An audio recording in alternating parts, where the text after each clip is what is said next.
Student. आज हम discuss कर रहे हैं डिविडेंड पॉलिसी का सेकंड मॉडल, जो कि नाम क्या है उसका, प्रोफेसर गॉर्डन के द्वारा दिया गया ये मॉडल है, जिसे हम गॉर्डन का फॉर्मूला या प्रमेय के नाम से जानते हैं। बिल्कुल ये मॉडल आपके जो प्रीवियस वीडियो में जो हमने देखा प्रोफेसर वॉल्टर का जो मॉडल था उससे मिलता हुआ ही एक दूसरा मॉडल है डिविडेंड पॉलिसी के लिए। वो कौन सा है? गॉर्डन का फॉर्मूला या इसे प्रमेय कह सकते हैं। देखिए, इसे देने वाले थे मेयर जे गॉर्डन, यानी एक अमेरिकन इकोनॉमिस्ट थे जिन्होंने इस मॉडल को, डिविडेंड पॉलिसी के एक नए मॉडल को दिया और उन्होंने अपने ही नाम पे, आप कह सकते हैं उनके ही नाम से इस मॉडल को जाना जाता है, गॉर्डन मॉडल। ओके, तो देखिए ये जो हम इस मॉडल को जो डिस्कस करेंगे ये बिल्कुल कह सकते हैं थोड़ा मिलता जुलता किससे है, जो हमने प्रोफेसर वॉल्टर का मॉडल पढ़ा था, बिल्कुल उससे मिलता हुआ है ये, बस कुछ डिफरेंस है इसमें। तो देखिए इसे, dividend policy is relevant for affecting valuation of the firm, यानी कि जो डिविडेंड पॉलिसी होती है वो आपके फर्म के वैल्यूएशन यानी कि फर्म के मूल्यांकन पर प्रभाव डालती है। तो इम्पॉर्टेंट जो लाइन है वो क्या है, डिविडेंड पॉलिसी आपके फर्म के मूल्यांकन पे इफेक्ट डालेगी या इफेक्ट उस पर इफेक्ट होगा। जो मेन डिफरेंस है प्रोफेसर वॉल्टर का और कह सकते हैं प्रोफेसर गॉर्डन का, यानी कि वॉल्टर मॉडल और गॉर्डन मॉडल में जो डिफरेंस है वो ये है कि शेयर मार्केट प्राइस यानी जो आपके अंशों का जो बाजार मूल्य है वो इक्वल होता है प्रेजेंट डिविडेंड पॉलिसी, यानी कि वर्तमान जो आपकी लाभांश का जो प्राइस होता है उसकी कीमत के ये बराबर होता है। तो मेन क्या डिफरेंस है इन दोनों का, वो यही है कि अंशों का बाजार मूल्य अंश पर जो लंबे समय तक या अनंत जो मिलता है टाइम पे, लंबे समय पे जो मिलने वाला जो डिविडेंड है उसकी आप कह सकते हैं प्रेजेंट प्राइस के बराबर होता है। कौन सा? Share market price. तो हमने इसको शॉर्टकट में लिख दिया है कि share market price is equal to present dividend price. तो ये मेन डिफरेंस है। 2 मार्क्स का पूछा जा सकता है कि प्रोफेसर वॉल्टर का और प्रोफेसर गॉर्डन में क्या डिफरेंस है, क्योंकि उन्होंने नहीं माना था प्रेजेंट का, लेकिन इन्होंने करंट जो डिविडेंड प्राइस होता है वो इक्वल होता है शेयर मार्केट प्राइस के। ठीक है, तो मेन इंपॉर्टेंट की लाइंस क्या थी? फर्स्ट थी डिविडेंड पॉलिसी जो है वो आपके फर्म के मूल्यांकन पे इफेक्ट डालती है। सेकंड है कि प्रेजेंट डिविडेंड पॉलिसी इक्वल है आपके शेयर मार्केट प्राइस पे। तो चलिए इसके एजम्पशन डिस्कस करते हैं। फर्स्ट एजम्पशन है are and K is unchange, यानी कि आर और के में कोई परिवर्तन नहीं होगा। तो मेन क्या है, आर एंड के अनचेंज रहता है।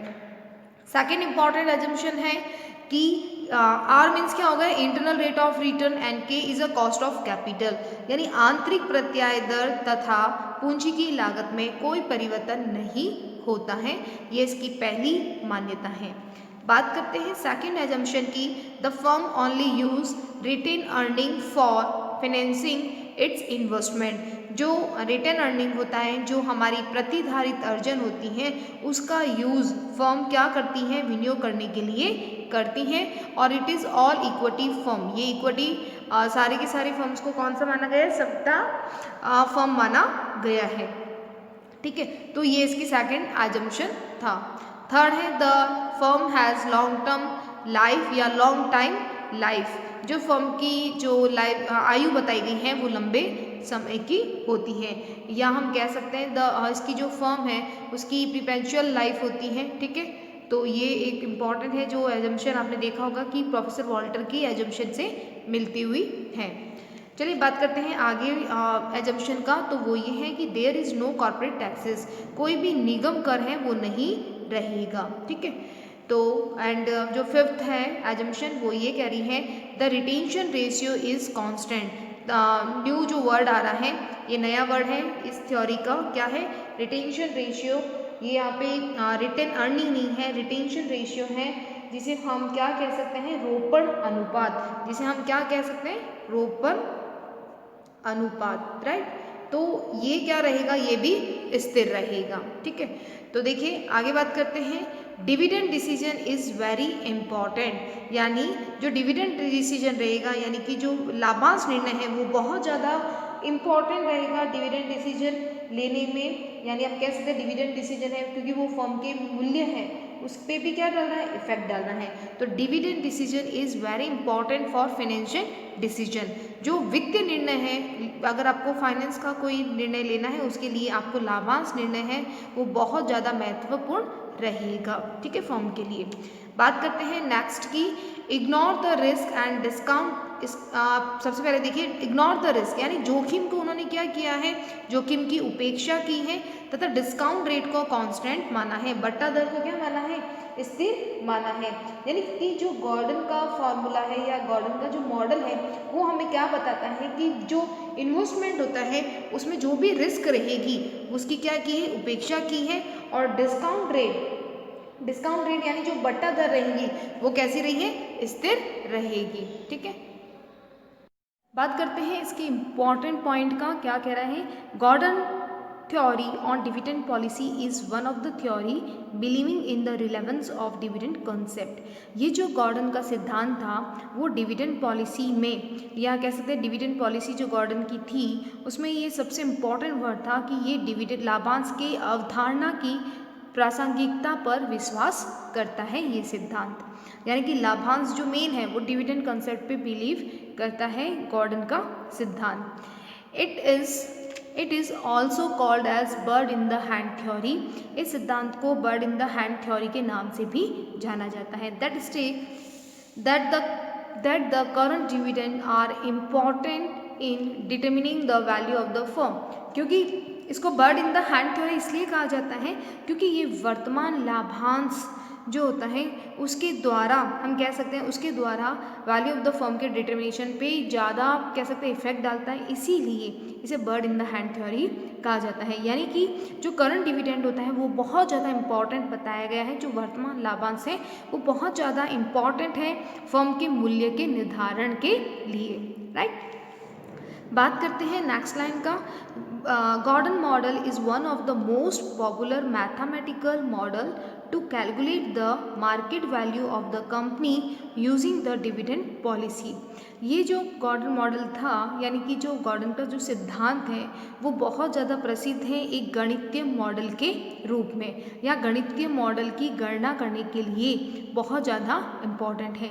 क्या गणना करता है ये डिविडेंड पॉलिसी में, हम कह सकते हैं कि जो market value of the company है उसके लिए, market value of the company के लिए वो क्या कर रहा है, डिविडेंड पॉलिसी का यूज़ कर रहा है। तो जो हम कह सकते हैं कंपनी है वो देखना चाहती है कि शेयर का मार्केट वैल्यू कैसा है, और जो कि लाभांश नीति के द्वारा निर्धारित होता है, तो उसके लिए ये एक गणितीय मॉडल के रूप में बहुत ज़्यादा फेमस है, राइट।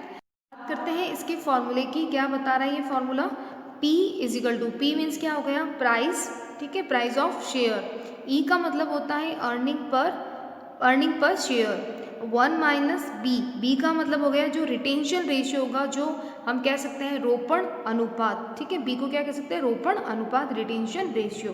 के ई का मतलब होता है कॉस्ट ऑफ इक्विटी कैपिटल, और बी आर का मतलब होता है कि जब रिटेंशन रेशियो को हम इंटरनल रेट ऑफ रेट से मल्टीप्लाई करेंगे तो वो बी आर बन जाएगा, क्योंकि बी आर का मतलब क्या होता है, रिटेंशन रेशियो, ठीक है।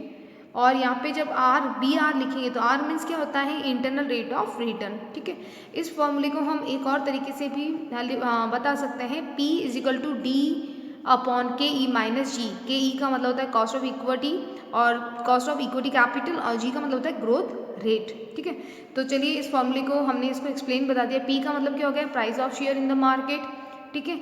E का मतलब हो गया अर्निंग पर शेयर, B का मतलब होता है रिटेंशन रेशियो, और साथ ही साथ रिटेंशन रेशियो का मतलब हो गया जो अगर हम मानते हैं कि 100 है तो 100 में से अगर क्वेश्चन में दे रखा है पे आउट रेशियो मानते हैं कि 40 है तो 40% है तो 60% क्या हो जाएगा, रिटेंशन रेशियो, ठीक है, रोपण अनुपात। और I माइनस बी का मतलब होता है percentage of earning distribution as dividend, यानी कि आपका डिस्ट्रीब्यूशन, आप डिविडेंड के लिए कितना डिस्ट्रीब्यूशन कर रहे हैं वो परसेंटेज, ठीक है।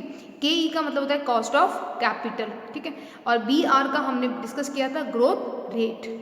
चलिए यहाँ पे भी 3 कह सकते हैं आपकी जो इस मॉडल है, इस मॉडल का जो कंक्लूजन है वो क्या आता है, निष्कर्षण क्या आता है वो देखिए। इसमें भी 3 फर्म होगी, ग्रोथ फर्म यानी जो विकसित है, नॉर्मल फर्म जो सामान्य फर्म है, और एक होगी डिक्लाइन फर्म जो कि विकासशील फर्म है उसके बारे में। तो देखिए ग्रोथ फर्म में क्या होगा, हाई रिटेंशन रेशियो रहेगा। हाई रिटेंशन रेशियो जब रखा जाएगा, ग्रोथ फर्म है और उसमें हाई रिटेंशन रेशियो होगा तो शेयर का मार्केट प्राइस बढ़ेगा। यानी कि यहाँ पे हम रिटेंशन रेशियो को हाई मान रहे हैं, और जबकि जो पे आउट रेशियो है, पे आउट रेशियो का मतलब क्या होता है, डिविडेंड का जो रेशियो, तो डिविडेंड को हम थोड़ा कम मान रहे हैं। तो रिटेंशन रेशियो जब ज़्यादा रखोगे तो आपका शेयर का मार्केट प्राइस बढ़ेगा, राइट। बात करते हैं नॉर्मल फर्म का। नॉर्मल फर्म का मतलब होता है जब if R internal rate of return यानी कि आंतरिक प्रत्याय दर तथा के ई यानी कि कॉस्ट ऑफ इक्विटी कैपिटल यानी कि समता के पूंजी की लागत, वो दोनों बराबर है, यानी आर और के ई ये दोनों बराबर हैं, तो no change in share prices, यानी कि कोई भी परिवर्तन नहीं आएगा। सपोज दैट क्वेश्चन में आपकी जो आर है वो भी 10% दे रखा है और के ई वो भी 10% दे रखा है, तो आपके शेयर प्राइस में इसमें कोई भी चेंजेस नहीं आएगा। If R and K is equal then no change in the share prices, right. बात करते हैं डिक्लाइन फर्म यानी कि जो विकासशील फर्म है उसमें क्या होगा, उसमें हाई डिविडेंड रखेंगे। हाई डिविडेंड का मतलब हो गया ज़्यादा डिविडेंड देंगे, इट मीन्स पे आउट रेशियो आपका ज़्यादा रहेगा, तब आपका मार्केट का शेयर प्राइस बढ़ेगा। तो देखिए ये जो ग्रोथ फर्म है वो बिल्कुल ऑपोजिट है किसके, डिक्लाइन फर्म के। तो डिक्लाइन फर्म में हमने हाई रिटेंशन रेशियो रखा, ठीक है, जब हमारी शेयर मार्केट प्राइस बढ़ेगी, वो किसके लिए होगा, ग्रोथ फर्म के लिए। लेकिन डिक्लाइन फर्म में high dividend pay out ratio रखोगे। विकासशील संस्था, विकासशील संस्था कब, जो विकासशील संस्था है वो अपने यहाँ पे उच्च लाभांश दर रखेगी, तभी उसकी मार्केट में जो शेयर है उसकी प्राइजेस बढ़ेगी, ठीक है। तो ये था कि ये मेन कंक्लूज़न है कि इस मॉडल का कि मेन क्या इसका निष्कर्ष आता है।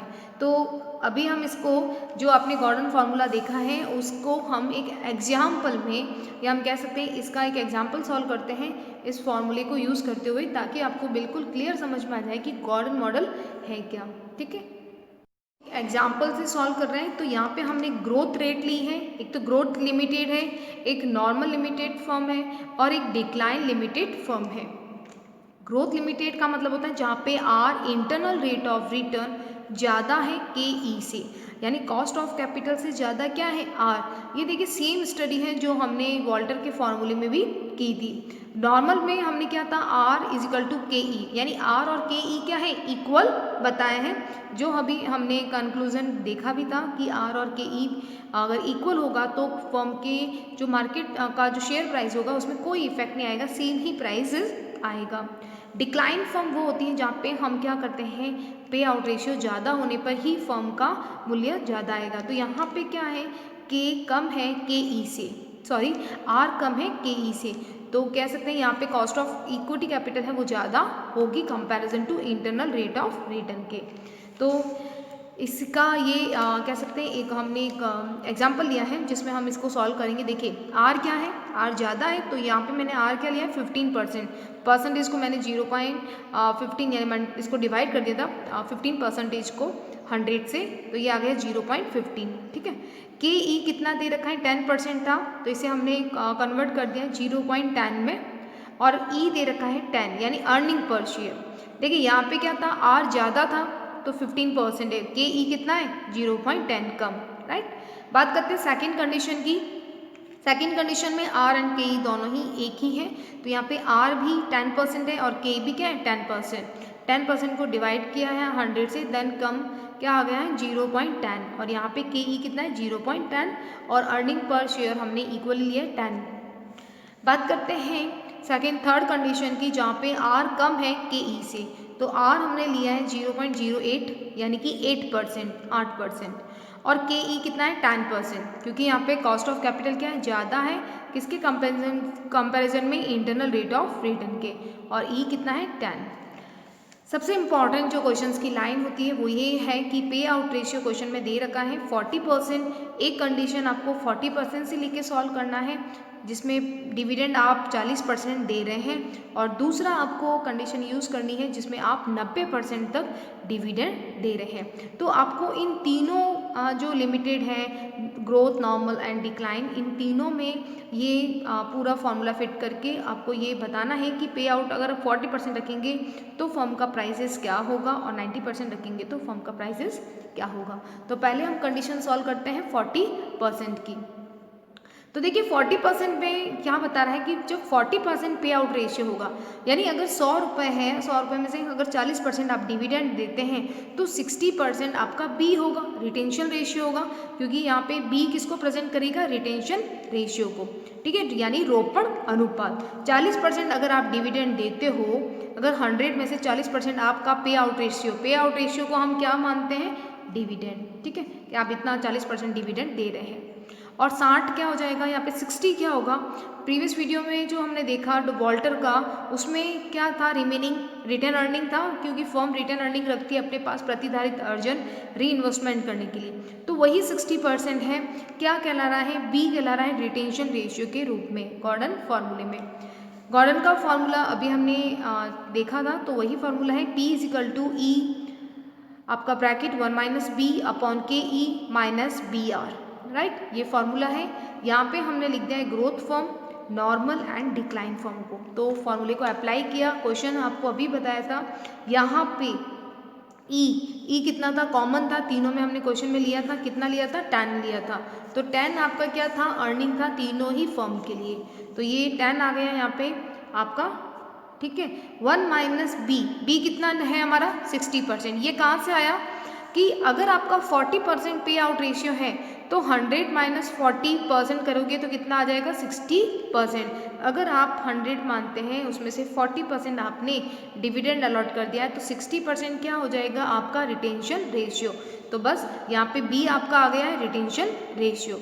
डिवाइड करेंगे KE, तो ग्रोथ वाले में KE कितना था आपका, 10%, ठीक है, तो हमने लिख दिया 0.10।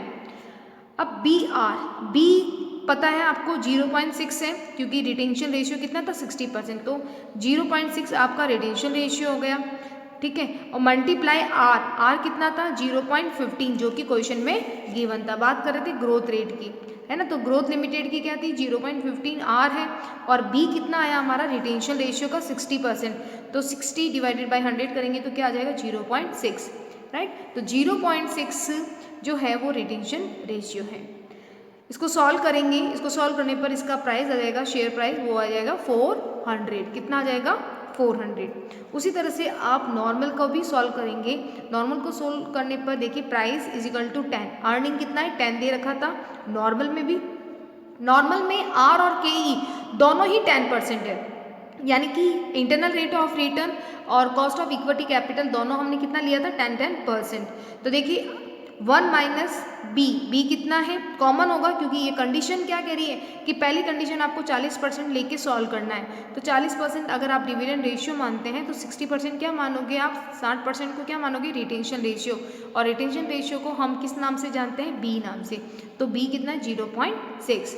डिवाइड करेंगे KE कितना है, 0.10 हमने लिया था, और -BR कितना होता है कि जो 60% है उसको मल्टीप्लाई करना है, यानी कि 0.6 को मल्टीप्लाई करेंगे उसकी R, यानी कि आपकी जो इंटरनल रेट ऑफ रिटर्न है वो R कितना है हमारा, 0.10, तो इसे मल्टीप्लाई करने पर आ जाएगा 0.06।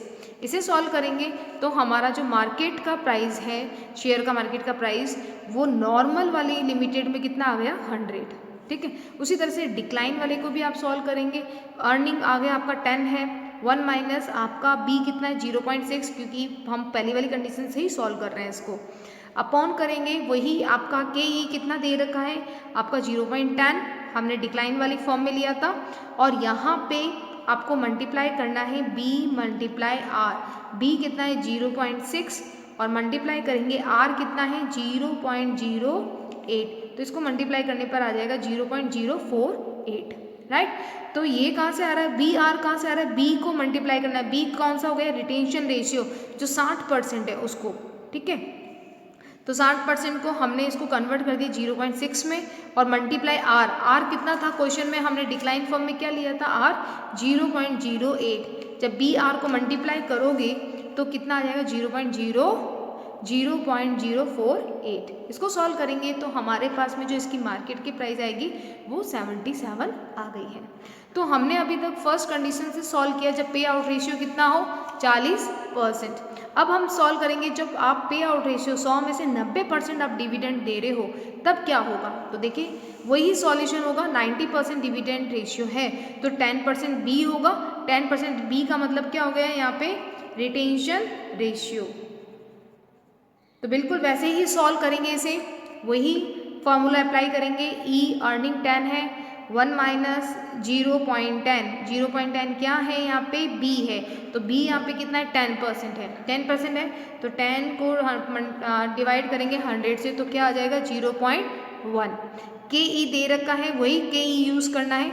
यहाँ पे जो चेंजेस आएगा वो सिर्फ किसका आएगा, बी का चेंजेस आएगा क्योंकि बी ही चेंज हो रहा है, बाकी सारा क्वेश्चन वही रहेगा, सिर्फ बी में चेंजेस आ रहा है क्योंकि बी अब क्या हो गया 90, बी कितना हो गया 90% डिविडेंड है 100 में से। जब आप 100 में से 90% आप डिविडेंड दोगे तो 10% क्या हो जाएगा आपका बी, और बी को मैं क्या मानते हैं यहाँ फॉर्मूले में रिटेंशन रेशियो, रोपण अनुपात। तो रोपण अनुपात यानी जहाँ जहाँ बी है बस वहाँ वो मल्टीप्लाई क्या होगा चेंज होगा। तो देखिए फॉर्मूला था 1 माइनस बी, बी कितना है 0.1 क्योंकि 10 को हमने मल्टीप्लाई कर डिवाइड कर दिया 100 से। अपॉन करेंगे के ई सेम ही रहेगा, के ई 0.10, पहले वाले सॉल्यूशन में भी क्या था सेम ही था 0.10।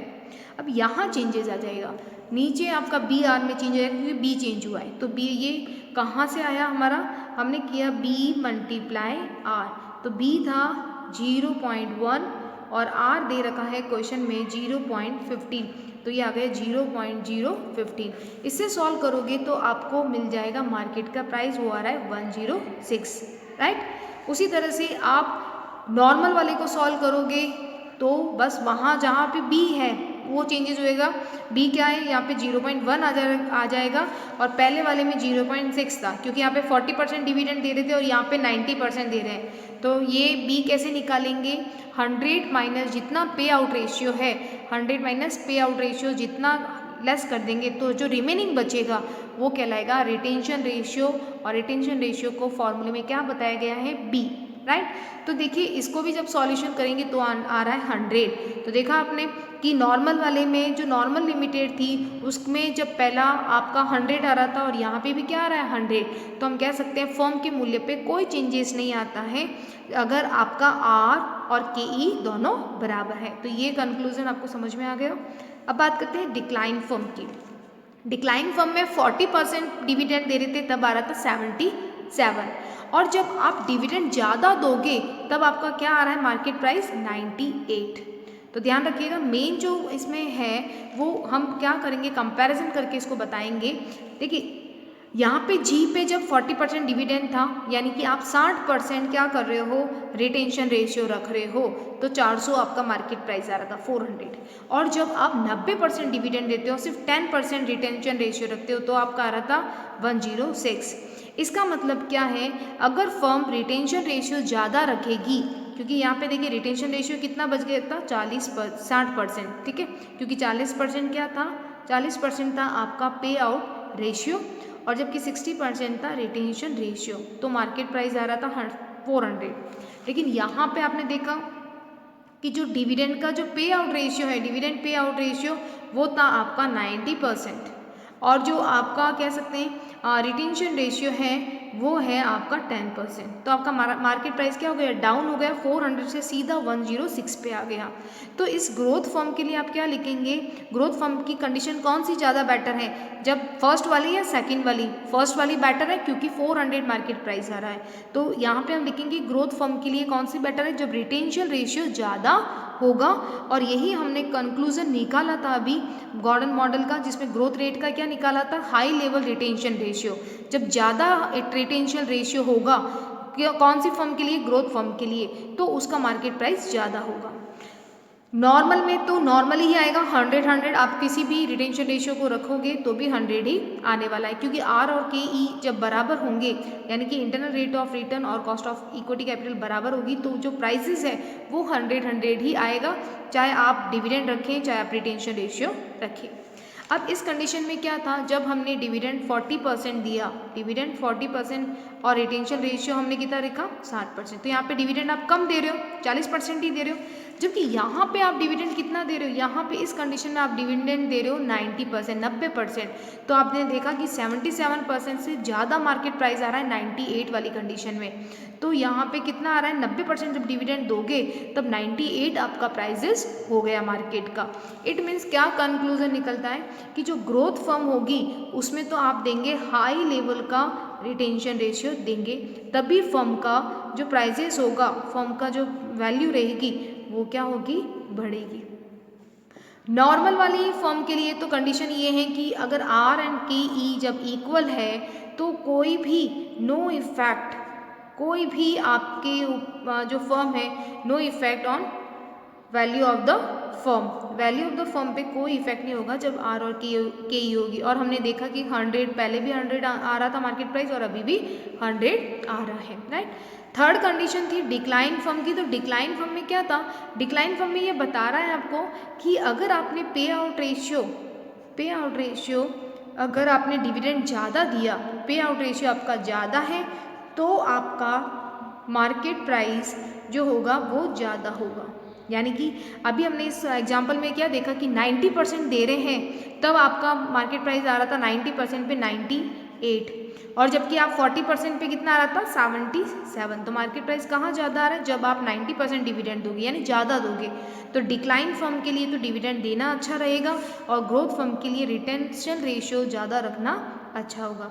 तो ये था आपका मॉडल जो था वो गॉर्डन के द्वारा दिया हुआ था, प्रोफेसर गॉर्डन ने दिया था जो कि अमेरिकन इकोनॉमिस्ट थे। तो ये सेकंड थ्योरी हो गई आपकी कंप्लीट डिविडेंड पॉलिसी की। Okay, thank you.